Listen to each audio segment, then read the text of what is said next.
Good day, everyone. Before we proceed, may I introduce to you the members of Group 8. So, the first reporter will be yours truly, Desrian Gamboa. The second reporter is Miss Angeline Malabanan. Third reporter is Miss Edeline Joyce Guerrero. And fourth reporter is Miss Jenaline Cortina.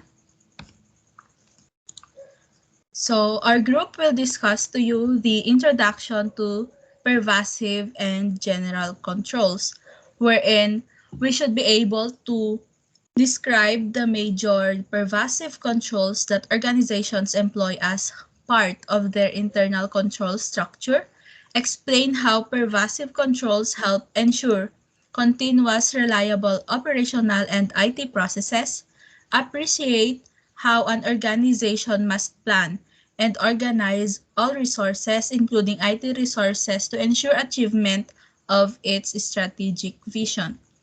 Overview: the major controls used to manage the design and implementation of new processes, especially new IT processes.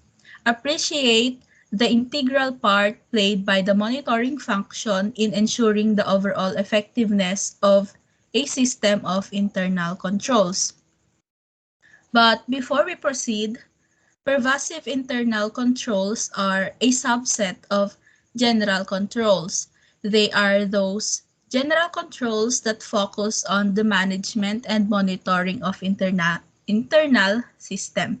So we must determine how we can protect an organization's computer from misuse, intentional or unintentional, from within and from outside the organization. And pervasive controls are directed at answering yung mga questions na kung paano natin i-protect yung computer room, the headquarters building, and the other connected facilities, kung saan ito located or in which other connected facilities are located. In the event of disaster, will we be able to continue our operations? Anong policies and procedures can we be established or document to provide for efficient, effective, and authorized use of computer? And what measures can we take to help ensure that yung personnel na nag-ooperate and gumagamit ng computer is competent and honest?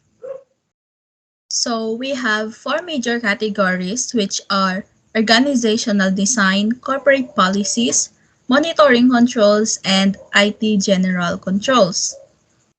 Now we proceed to the discussion part. First is organizational control plans. Organizational control is defined as any process by which managers direct attention, motivate, and encourage organizational members to act in desired ways to meet the firm's objectives. It can be distinguished from other managerial functions by being goal-oriented and being multi-layered, that is, not being represented by a single managerial practice. So it comprises a wide myriad of practices na nagko-correspond with concepts such as market, clan, bureaucratic control, formal and informal control, input behavior, and output control. Also belief, boundary, diagnostic, and interactive control. And with the organizational control plan, yung company can avoid business risks caused by combining incompatible functions, unauthorized execution of events, unauthorized recording of events, and recording invalid, incomplete, or inaccurate data. Wherein under the organizational control plan nga is dito napapasok ang tinatawag natin na segregation of duties. So segregation of duties: without proper segregation of duties, an organization might fail to achieve the control goals of input accuracy or update accuracy, leading to erroneous financial and other data. For example, assume that one person is responsible for recording lahat ng data necessary to recognize a sales event. So if yung person na yon were to like magkamali siya, make a mistake, then yung stored data and output reports like financial statements would be misstated kasi nga walang ibang tao na nag-check nung gumawa ng financial statements. So this control plan also helps to ensure security of resources. For example, yung CEO and yung CEO and CFO of WorldCom is they dissatisfied the system of internal controls wherein sila na yung nag-authorize, nag-execute, and nag-record. Pero ang nirecord nila are false accounting transactions na nag-result in bogus inflated revenues. So, the board of directors na suppose nagsaserve as a watchdog over sa upper management, naging passive sila that nag-fail sila to uncover the fraud that was taking place under their own watch. So the result, ang entire system of internal control and corporate governance ng WorldCom apparently it collapsed. So what I am trying to point out is that segregation of duties consists of separating the four basic functions of events, wherein function 1 is authorizing events, function number 2 is executing events, function 3 is recording events, and function 4 is safeguarding resources na nagre-result from consummating events. So sa example natin kanina sa WorldCom, yung CEO and CFO should not be the one na gumagawa lahat ng accounting transactions, like authorize, execute, and record yung accounting transactions, especially na false yung ginawa nila. There should be a segregation of duties in the company. So, ideal segregation of duties, nagre-require siya na different units or departments ng isang organization carry out each of the four phases of event processing. In this way, yung collusion or involvement would need to occur between one or more persons or departments to exploit yung system and conceal the abuse. Whenever yung collusion is necessary to commit a fraud, a greater likelihood exists na yung perpetrators will be deterred by the risk associated sa pag-pursue ng colluding partner. So, at a minimum, yung organization must be large enough to support at least yung 4 na units, 4 independent units like authorizing events, executing events, recording events, and safeguarding resources to implement segregation of duties effectively. So the concept underlying segregation of duties is simple enough. Through the design of an organizational structure, no single employee should be in a position both to perpetrate and conceal frauds, errors, or other kinds of system failures. So this table illustrates segregation of duties in a manual system. The top half of the table, it defines yung 4 basic functions or 4 basic units. Wherein function 1, the authorizing events, the activities are to approve phases of event processing. Function 2, under the executing events, is to physically move resources and complete source documents. Function 3, recording events, is to record events in books of original entry and post-event summaries to the general ledger. Lastly, function 4 is to safeguarding resources resulting from consummating events is to physically protect resources and to maintain accountability of physical resources. So the bottom half sa baba of the table is an illustration ng segregation of duties in processing a credit sales event.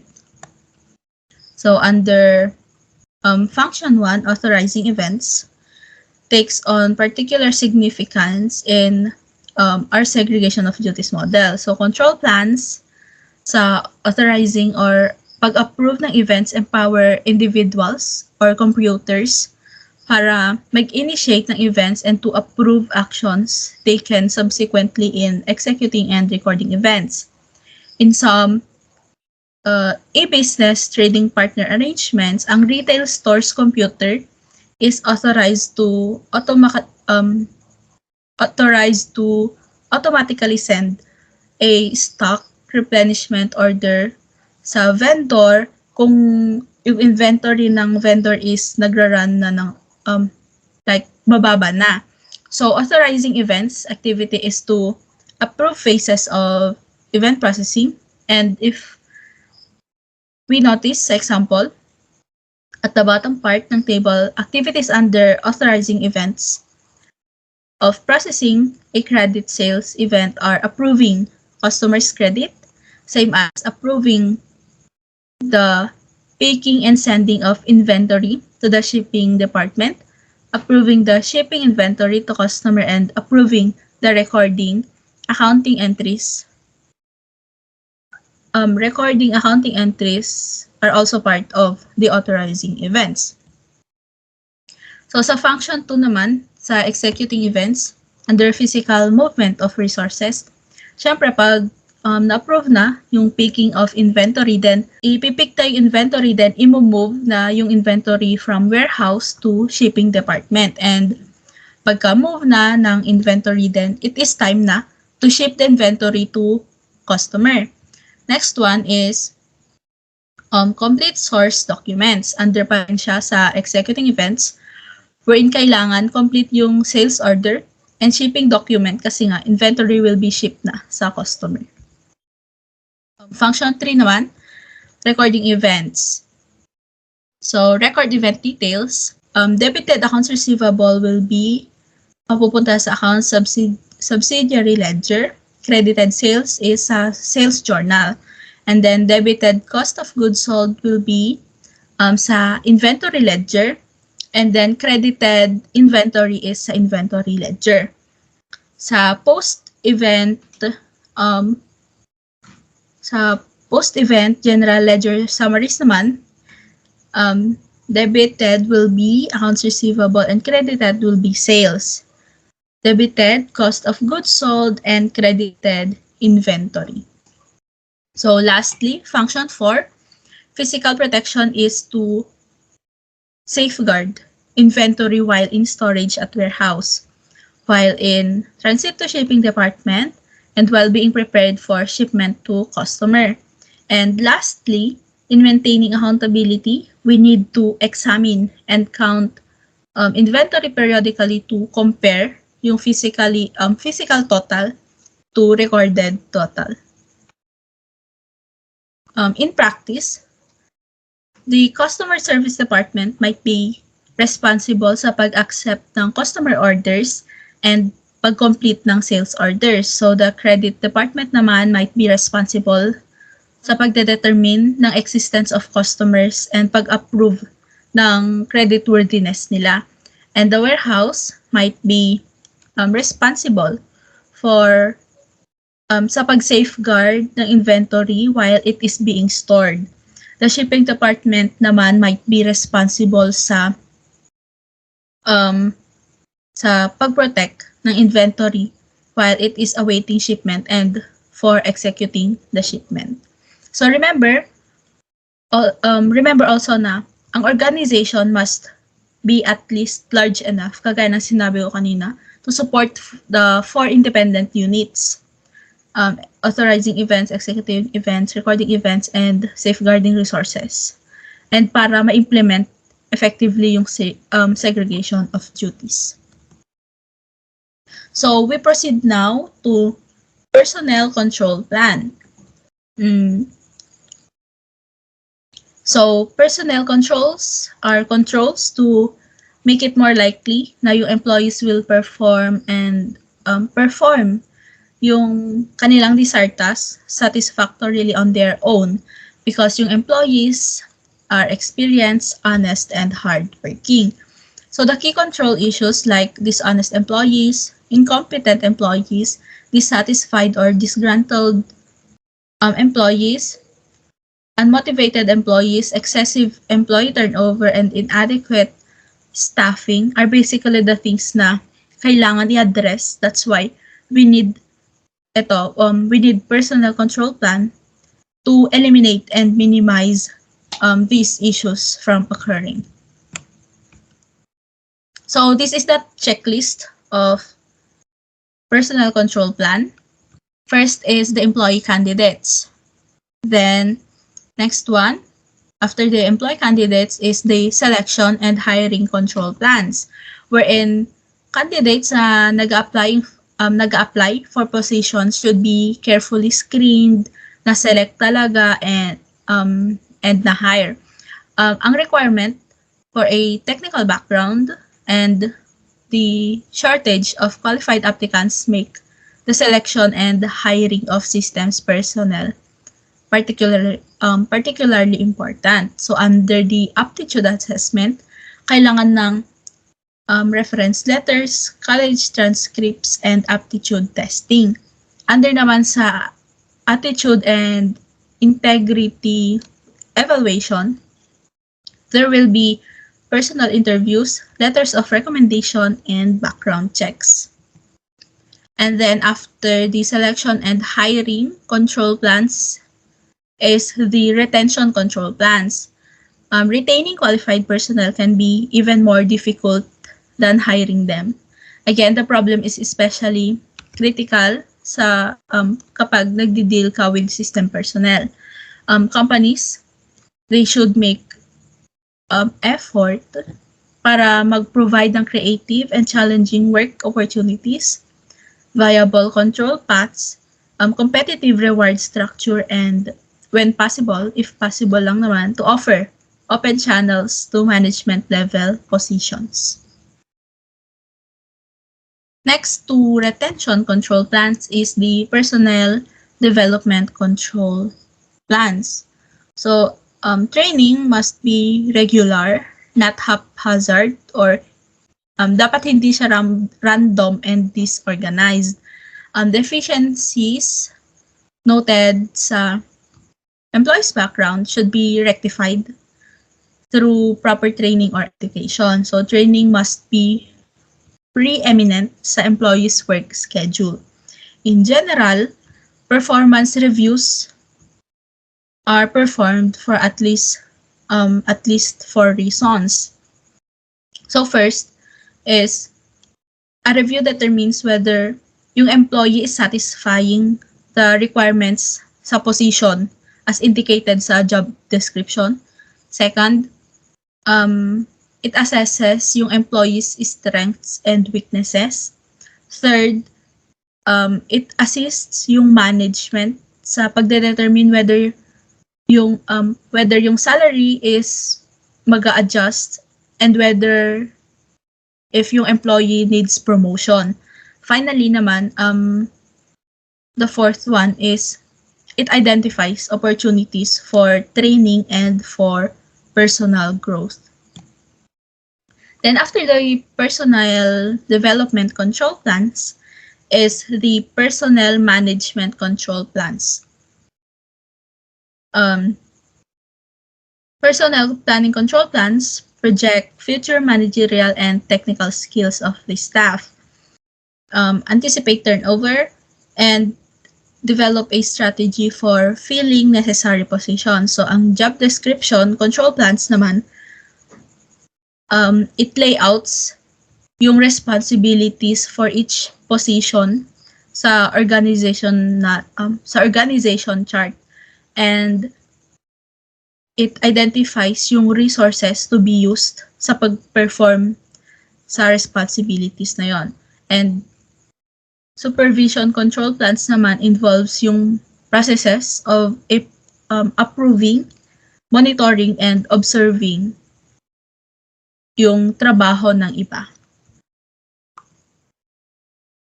Personnel security control plans, next, is it prevents the organization's own personnel from committing acts of computer abuse, fraud, or theft of assets. Rotation of duties is a policy na nagre-require sa employees to have alternate jobs periodically para ma-prevent yung pagko-commit ng acts of computer abuse or fraud. So forced vacations is another one para ma-prevent yung fraud, which is a policy na nagre-require sa employee to take leave from the job and substitutes another employee sa place niya. The control notion underlying sa plans is that kung ang employee is perpetrating some kind of irregularity, that yung irregularity na yon will be detected by the substitute. Furthermore, if yung plans are in place, they should act as a deterrent to the irregularity ever occurring in the first place. So beyond the control considerations involved, yung dalawang plans, personnel security and personnel planning, it helps mitigate the disruption that might be caused kung yung employee is umalis sa organization. So because another person is familiar with the job duties of each position, no single employee is irreplaceable. Next is termination control plans. So termination control plans define the set of procedures a company follows if there is an employee na nag-volunteer or involuntary leaves yung organization. Although lahat ng departments within yung company should implement termination policies, rigorous application of these policies are particularly important in IT. So disgruntled employees working in the IT have the opportunity na mag-cause ng mas malaking damage in a short time. For example, computer operations personnel could pwede niyang i-erase yung large amounts of stored data in a matter of minutes. So for this reason, key employees na may access sa important stored data and programs may be asked to leave the facility immediately. And in some cases, company security personnel may escort them off the premises. Ayan, so rotation of duties, forced vacations, and fidelity bond is nasama na kanina sa illustration under the personnel security plan. Or yung fidelity bond pala is it indemnifies a company in case it suffers losses from the defalcations committed by its employees.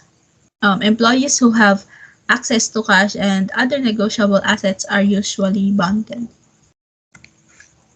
So we proceed now to monitoring control plans.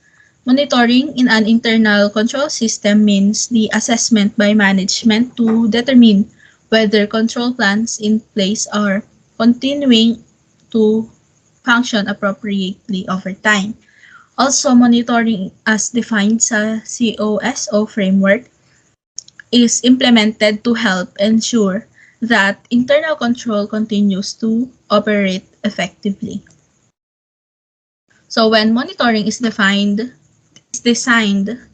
and implemented appropriately, organizations benefit Organizations benefit because they are more likely to identify and correct internal control problems on a timely basis, produce more accurate and reliable information for use in decision making, prepare accurate and timely financial statements, and be in position to provide periodic certifications or assertions on the effectiveness of internal control. So management and the board of directors should understand yung concept of effective monitoring and kung paano to nagsaserve um, sa kanilang respective interests.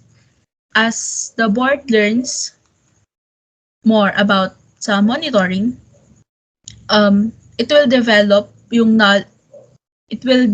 knowledge necessary to ask yung management probing the relevant questions in relation to any area of meaningful risks. So, over time, effective monitoring can lead to organizational efficiencies and reduced costs associated with public reporting on internal control. Kasi yung problems are identified na and na-addressed or it will be addressed na in a proactive rather than reactive manner.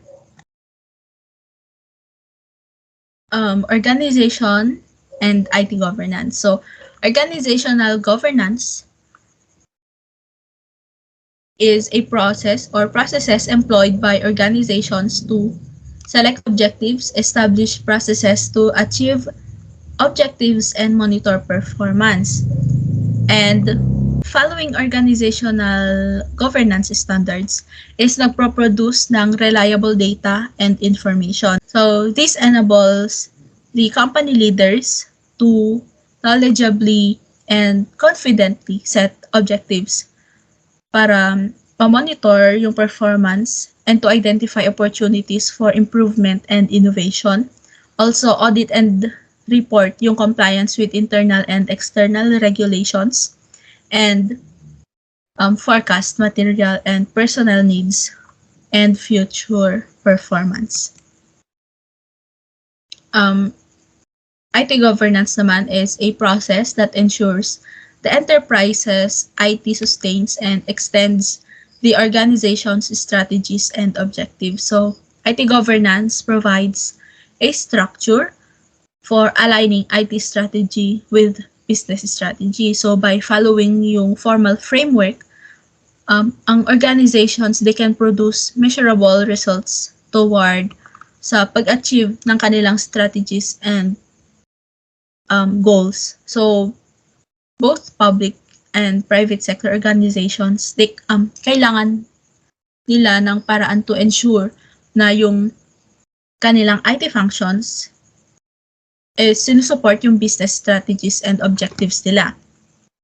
And yung formal IT governance program should be on the radar of any organization in any industry na kailangan to comply with regulations related sa financial and technological accountability. So lastly, last topic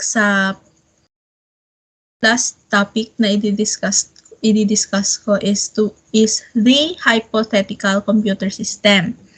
So sa pinakagitna, sa picture na na-attach, sa pinakagitna or sa broken box na may servers, this computer system consists of one or more servers clustered together and housed in a computer room within the organization's headquarters.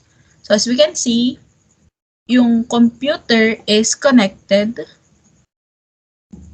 sa printers, also connected sa external storage devices and PCs. Sometimes, yung PCs is also referred to as clients. Yung computer then is connected or computer is located within the building and to PCs located in the organization's other facilities. So, Lahat ng connections are via networks, often referred to as local area networks or wide area networks.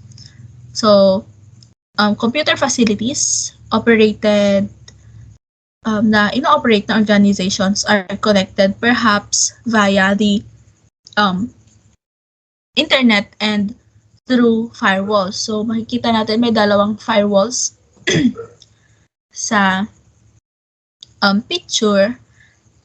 So, computer facilities na operated by other organizations are connected to the internal servers then sa PCs and other equipment also, like sa pinakagitnang computer operations kanina. So, controlling the operation of this configuration, it provides many challenges sa organization. So, to support organizational objectives and to provide an environment kung saan business processes control plans can be effective, kailangan natin na ma-determine kung paano natin ipo-protect yung computer from misuse, whether intentional or unintentional man yan, from inside and outside the organization.